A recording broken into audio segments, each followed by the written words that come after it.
Getting it real with RealChunWai on the hottest topics, frank, engaging and candid. Don't forget to like, share and subscribe. The war in Ukraine has taken its toll on over 2 million people who has become refugees since Russia invaded Ukraine. Our story tonight is about a Malaysian, Mr. K.Karuna, who has joined the refugees to flee the war. Please welcome K.Karuna. Malaysia and followers from around the world. Our guest tonight is K.Karuna, a Malaysian who lived in Odessa, Ukraine for 5 years before he decided to leave for neighboring Moldova just a few days ago. Karuna, a software engineer, is originally from Nilai Negeri Sembilan. He's here to share with us on the situation in Ukraine and what has been happening there. Thank you, Karuna, for joining us. Now, Karuna, perhaps you can tell us that what has happened in the historic port city of Odessa, which you have lived for 5 years, and why did you finally decided that you had got to leave that place for the neighboring Moldova? So I'll give you some background as to when the invasion happened and what actions I took at the time. So I was woken up at around 5:30 in the morning on the 24th of February by the sounds of very large explosions. That's what woke me up. And I immediately checked my phone, checked the news, and saw that the Russian Federation had launched what Putin called a special military operation in Ukraine. And there were reports flying in of hits across Ukraine, across basically every major city of Ukraine, including Odessa. And at that point in time, the fog of war was at its thickest. There were reports of amphibious landings being made in Odessa. There were reports of airborne troops being landed in cities across Ukraine. So of course, it was a very terrifying moment for us. And I woke my girlfriend up and we collected our documents, put on a coat, and went down to the first floor of our apartment. We live on the 6th floor. Well, we lived on the 6th floor. And the apartment building itself was next to a police station. So I was worried that we had very limited information, and we thought perhaps the police station would be a target, and maybe we would be collateral damage. When it started to get light, we decided to move to her parents' apartment, my girlfriend's parents' apartment, across the street, because it was a bit more say a bit more protected. It's a middle unit in a long line of apartments, and it's off the main road. And when we went out, we saw that people had already started lining up in front of ATMs and in front of stores to pick up supplies and empty out their bank accounts, basically. And yes, we went to parents' house and basically just sat monitoring the news for essentially the next couple of days. Thankfully, Odessa, until the point that we left, had not undergone as serious an attack as in other cities in Ukraine. Our power was still working. We still had internet, and we still had water. Shops were still pretty well stocked at the point that I left. But we had air raid warnings basically every day, sometimes several times a day. You could hear the sirens, and our phones would just light up with notifications of incoming aircraft or missile strikes. The city aerial defenses opened up pretty much every day as well. We would hear anti-aircraft fire, either with heavy machine guns or with rockets. There were 2 days where Russian aircraft were taken down. I believe a drone was shot down as well as a fighter aircraft outside the city limits.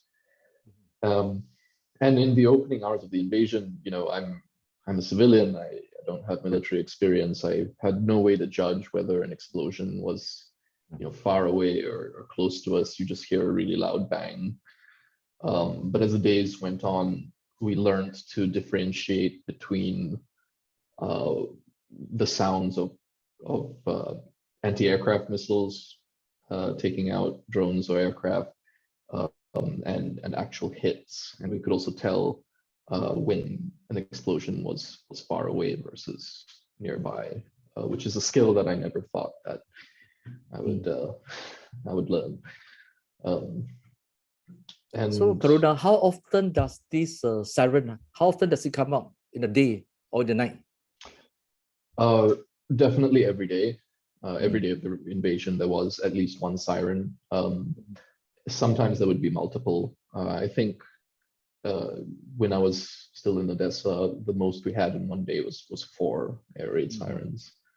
And whenever we would hear or receive notification of an incoming air raid, we would just move to the center of the apartment, so the corridor, and we would close the doors to all the other rooms, and just wait until we got a notification that the air raid or the siren had been called off. Living on the 6th floor, would you think that it is much better or safer for people to just come down, go to the basement, or just go to the metro underground? Is that safer for most people? I would say so. That's part of the reason why we left to the other apartment, because we were on the 6th floor, whereas my girlfriend's parents' apartment is on the 1st. There is no metro system in Odessa. Okay. But there are a network of bomb shelters, let's say, and also basements. On the 3rd day, we went to scout out a few locations to see if Odessa started to get heavily shelled, we would know where to go. One of the bomb shelters was at the police station, the one that we ran away from. And that bomb shelter was women and children only. There was another one near to that building that was kind of for the general public. So we kept that in mind, but left before it became a necessity for us to seek shelter in a bomb shelter. Why do you think that Odessa is in some ways spared compared to other cities which has been heavily bombarded? So if you look at the map of where the cities that are being heavily bombarded are, they're located in areas where the Russian military has significant force build up around the city. And for example, Kharkiv is being very heavily shelled, but that's because the Russian army has advanced to the point where they're able to use shorter range multiple rocket launch vehicles. And our sister cities to the east, Nikolaev and Kherson, are being heavily shelled, and that's how far the army has advanced. I believe that the only reason why we're not taking heavy strikes is the fact that they haven't yet advanced to close enough to Odessa to start to begin to use some of their artillery. And I think that Odessa will just be a matter of time because it is an important strategic area as a port city. I'm sure that they will want to have a control over the place. Now, can you share with us your journey from Odessa to the Moldova border? How long was it, and what did you have to do? So we paid an acquaintance of the family $100 to take us up to the border. He himself is Ukrainian, and he can't leave the country because all Ukrainian males between the ages of 18 and I believe 60 can't leave the country in case they need to call up basically civilians for military service. But he he agreed to drive us. It took 3 hours for us to get from our apartment to the Palanca border crossing. And we passed by several checkpoints, I believe 5 or 6 maybe, checkpoints with sandbags, pillboxes, tank traps, and heavily armed either territorial defense force volunteers or Ukrainian military regulars. We just had to show our documents. We just held them up against the window, and we were waved through fairly quickly.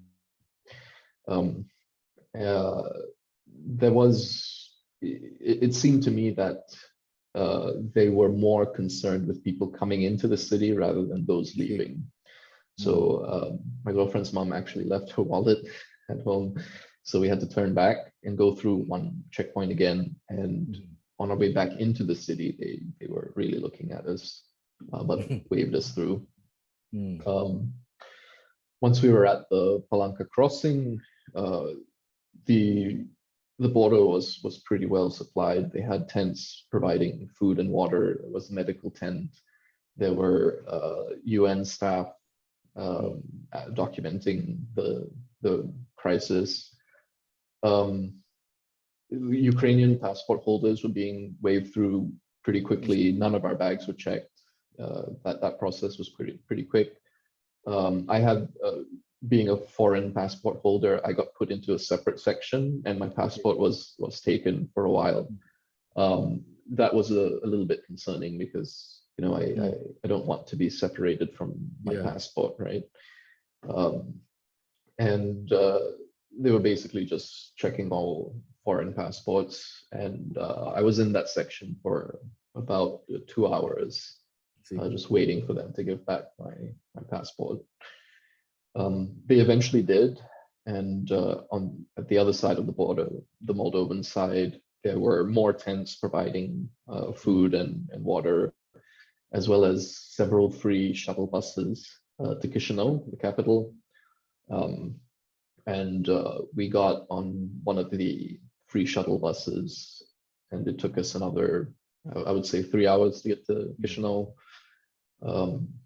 where we spent the first night at the house of a friend of the family. And the next day we actually rented an apartment from the brother of that friend, which is where we are now. So it looks like it's going to be a long stay in Moldova before you make your next plan.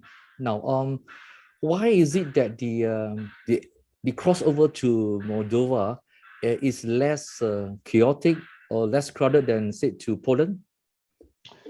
So I think there are a number of reasons for that. One of which being, you know, we left on day 6.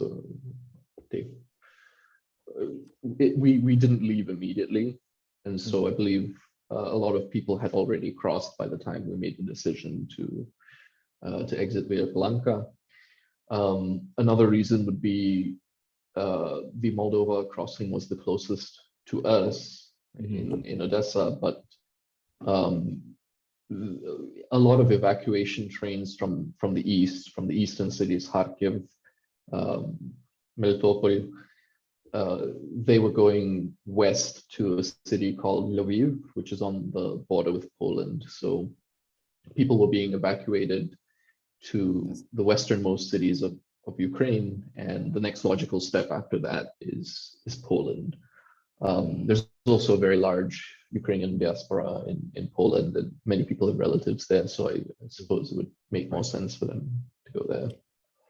So in the case of Odessa, how many % of the population do you think they have left Odessa?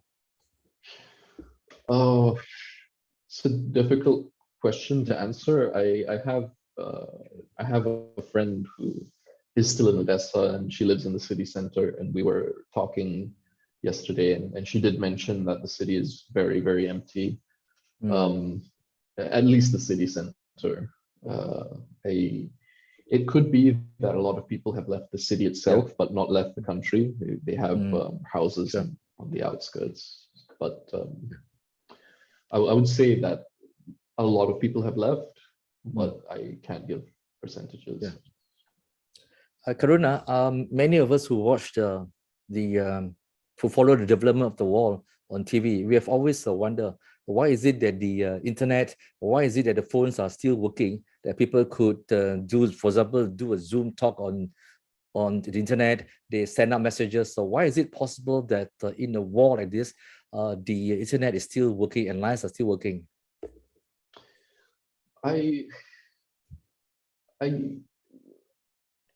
some part of me thinks that the Russian military has just not been prepared for an operation of this size. They have not taken any major city with the exception of Kherson. And as you mentioned, communication lines are still intact across most of the country. In Kherson, they have stopped certain mobile operators from operating. So if you're on, I believe, Vodafone or Kyivstar, two major operators, they've cut communications there.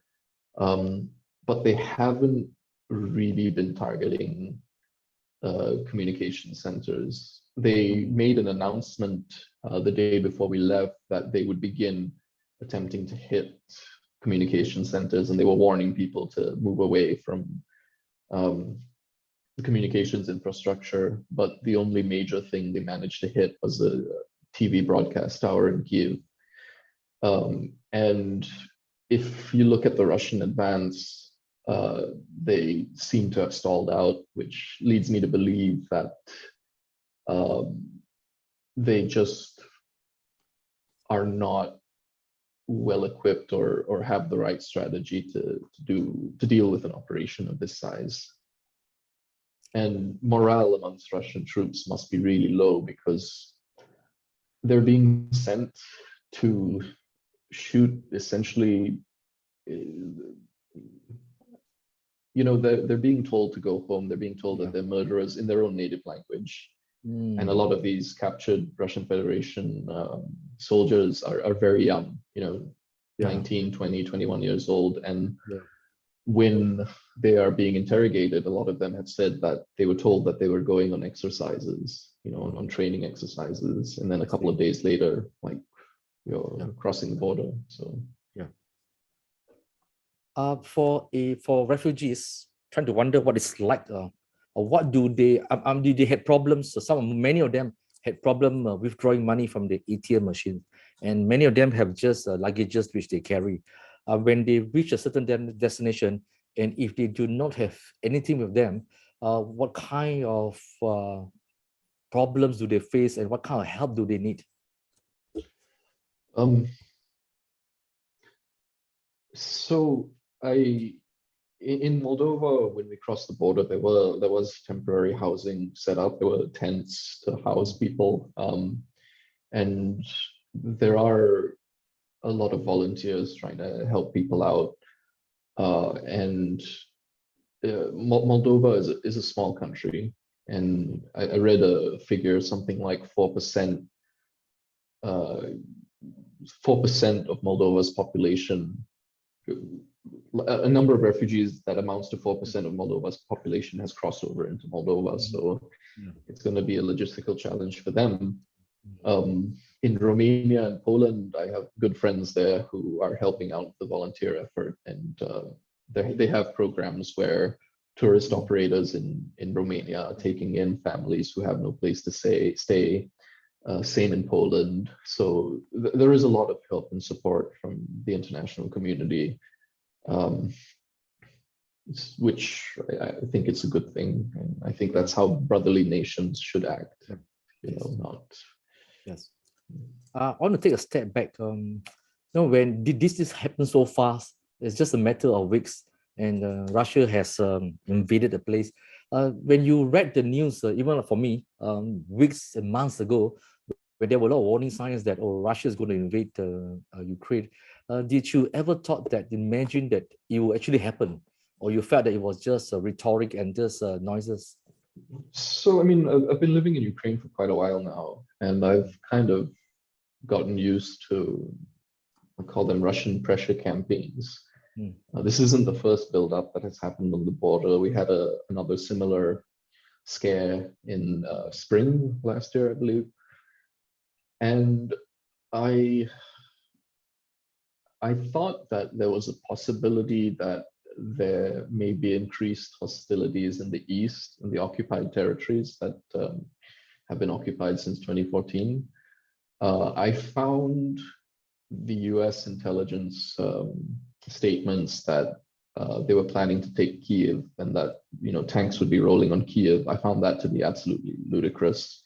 I thought for me that was I thought that was Western media hysteria. I never in a million years would have thought that they would actually attempt to take Kiev.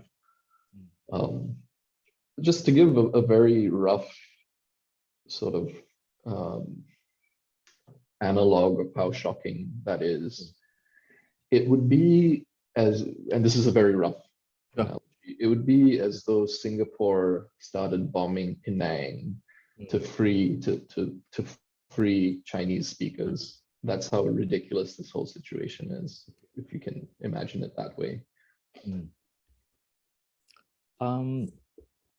When you follow the news, obviously, I mean, we are all bombarded with so many kinds of news coming. I mean, coming from Malaysia. I've got CNN, I've got BBC, I've got CGTN, I've got Al Jazeera. Then you try to figure out which one is actually correct, And you follow social media.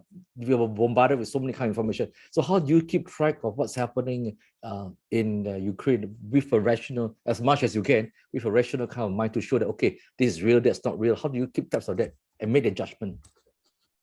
In the initial hours, it was very difficult because there was all sorts of information flying around across, every single channel. The BBC was the news outlet that reported that amphibious troops were landing in Odessa. That turned out not to be the case. I follow different Telegram channels, both Russian and Ukrainian language Telegram channels. I read news articles on all the major Western media sites as well as Russian state-owned media sources, just to see what sort of lies they feed their own people. The most, let's say, believable reports for me are when I get calls from friends in Kharkiv and Kiev, and I can hear on the line the sounds of explosions in the background.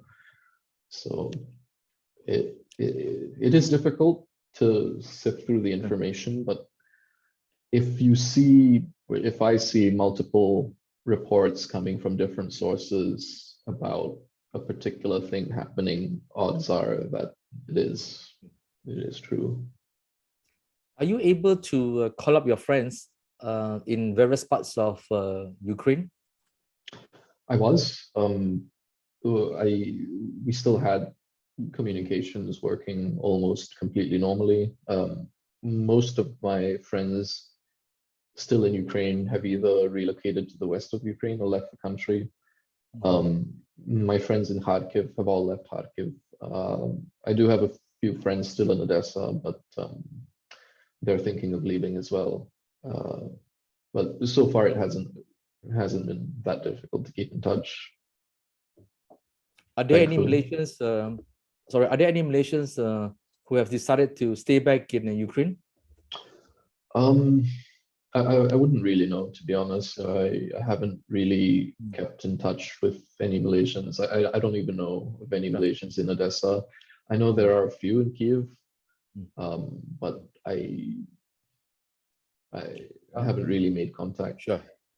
But you're able to call your family in Malaysia? Yep.